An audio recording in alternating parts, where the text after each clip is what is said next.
Good one. There he is. Dude, you get out here in that 30-mile-an-hour wind. There's something about you got two elements fighting you. You got the wind fighting you, and then you got the big old spotted bass trying to fight you too. This is pretty cool. For the people watching, no, we're not up north. This is in South Carolina. And yes, we do get 3 to 4 foot waves here. Hartwell's a big lake. Let's see, I think I can flip him. Loco special. You make me crazy. Get it? You make me, oh dude, look at what he just spit up. Look what he just spit up. You wanna know what they're eating? Now, why did he eat a jerkbait? I have no idea. That's like a little baby brim or something. But some reason he just decided he'd eat my jerkbait. God, that's a pretty fish. Look how thick he is. I honestly feel like the transition from summer to fall and the transition from winter to spring, that doesn't matter if you're a veteran angler or you just started 2 days ago, those are the two most important times for you to be spending time on the water.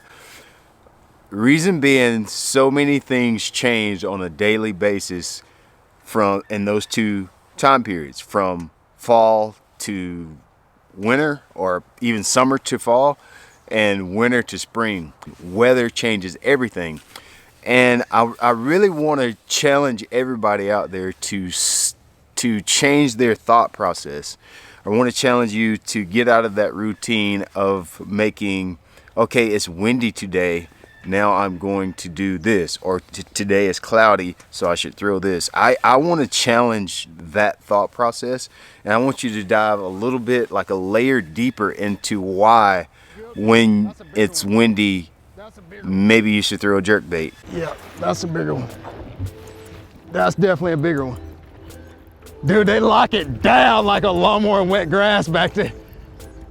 That's like a largemouth this time, I'm not sure. I think it's a spot. I couldn't tell, he didn't jump. Oh yeah, big old spot.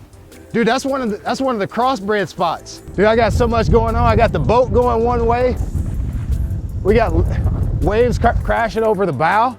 Dude, them hooks got him locked down. He ain't coming off, I ain't worried about that. I just gotta find a place to grab him.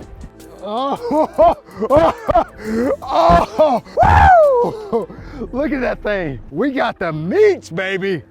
Will you look at that? Woo! Look at the body on that sucker, baby. I love spotted bass. I just love the way they're shaped. Like, this resource wasn't here. It's a thing it's a new resource. It's changed the lake, the way you can catch fish different ways than you never were able to catch them. But boy, that right there, ooh, my man's been doing dumbbell curls for life. I want to dig in deeper into why those things work during certain weather patterns, so you understand how to transition. I know that when you're fishing out there, you're always trying to decipher how long should you stay in an area, how long should you pick up a bait for changing. Everybody's struggling with that, right? If you dive a layer deeper into why you need to change and not change, all those decisions become a lot easier to make. Yeah.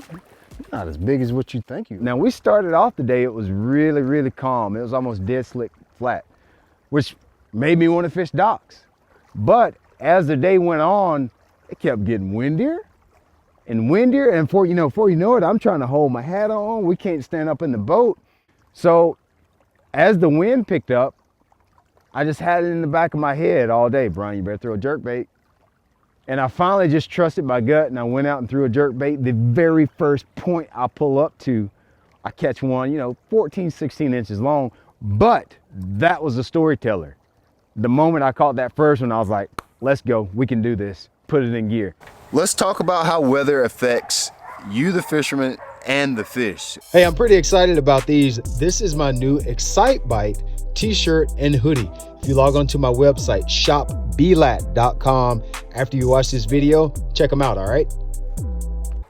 In my opinion, weather affects, I'm going to break this down into a percentage. In my mind, I see this as a percentage. This is not the gospel truth, but I see it as a percentage.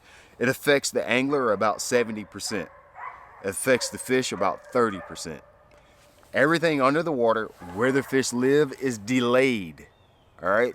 Even when the sun comes up in the morning, when you wake up out of the bed, a lot of time, if you're like me, and I usually don't get up before the sun comes up, you see daylight breaking pretty fast. You notice that it's coming up pretty fast. Under the water, that shift happens a lot slower.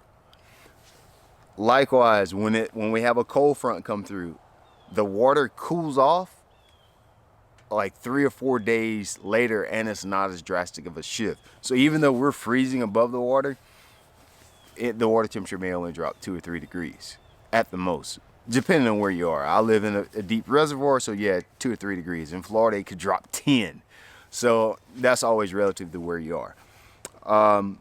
Likewise with wind, you know, it might seem like it's just rocking and rolling. For us, it's 3 and 4 footers out there, but under the water, there's no waves under the water.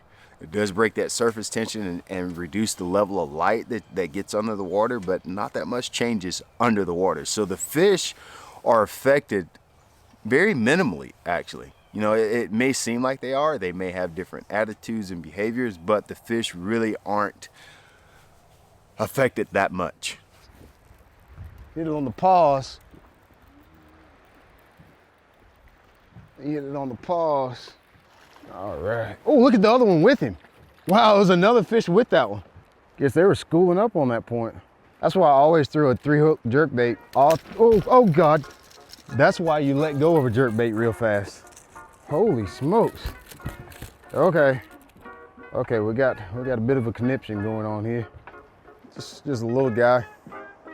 I always throw a 3-hook jerkbait because they just hook up better with it. A lot of times they're gonna slap at a jerkbait.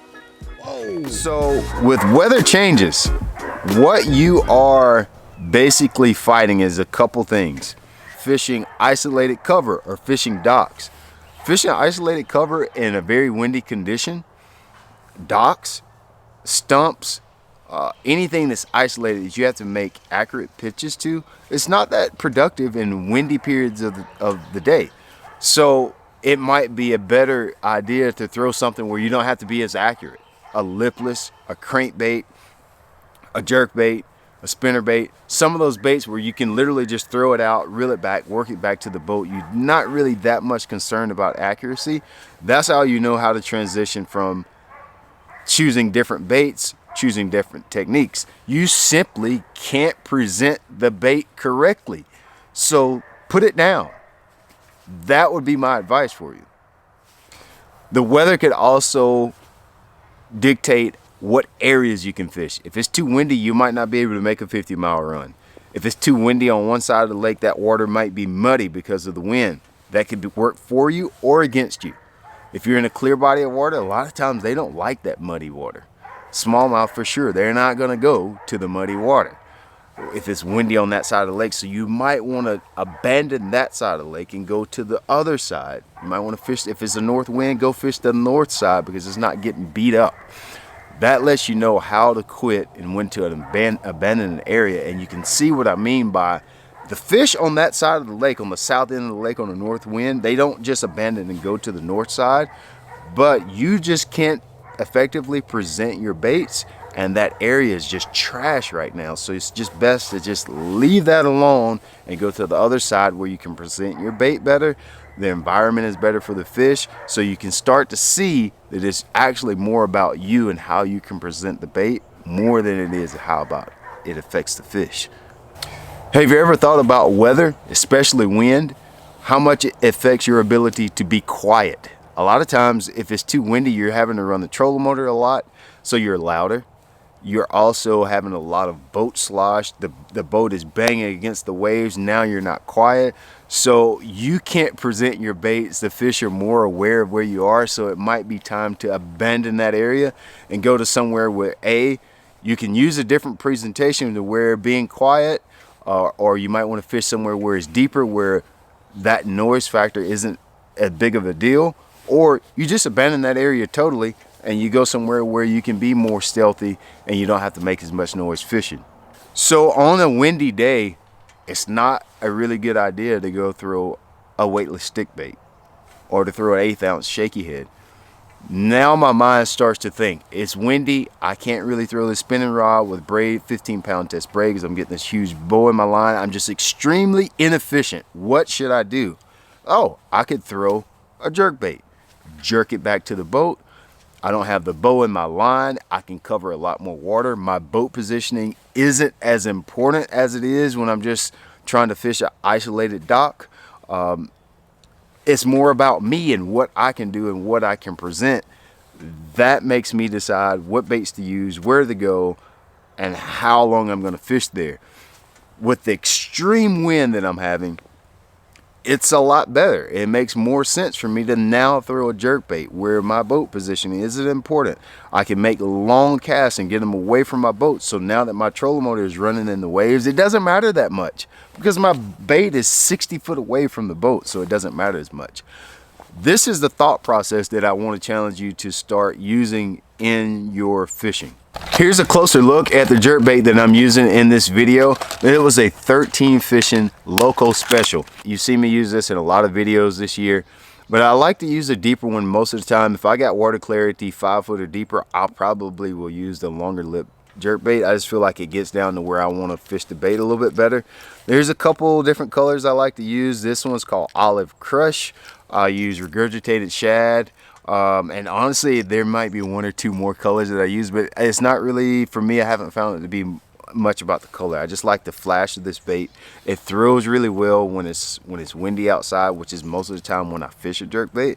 So it's just a really good bait to use in conditions like this.